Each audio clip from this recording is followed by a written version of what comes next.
முன்னாள் முதலமைச்சர் ஓ பன்னீர்செல்வம் என்ன தெரியுமா சொல்றாரு?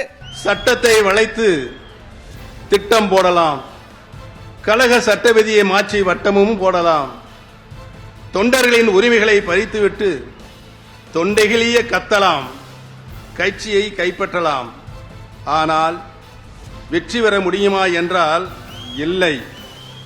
தொடர் தோல்விதானே தொடர்கதையாக அங்கே இருக்கிற சுயநல பிடித்த அகம்பாவம் பிடித்தவர்களுக்கு இருக்கிறது.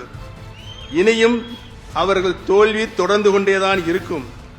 8 தோல்வி அல்ல, 10 தோல்வி அல்ல, அவர்கள் வாழ்நாள் முழுவதும் இன்னும் தோல்வியைத்தான் அவர்கள் காணப்போகிறார்கள் என்பதனை இங்கே நிறுவியிருக்கின்ற குழுமியிருக்கின்ற கூட்டம் நிரூபித்து காட்ட இருக்கிறது.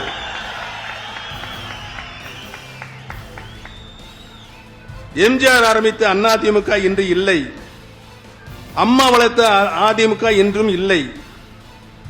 அதிமுகவோ திமுகவோ இல்லை. இது இன்று அபகரிப்பு திமுகத்தான் மாறியிருக்கிறது, மாற்றப்பட்டுக் கொண்டிருக்கிறது.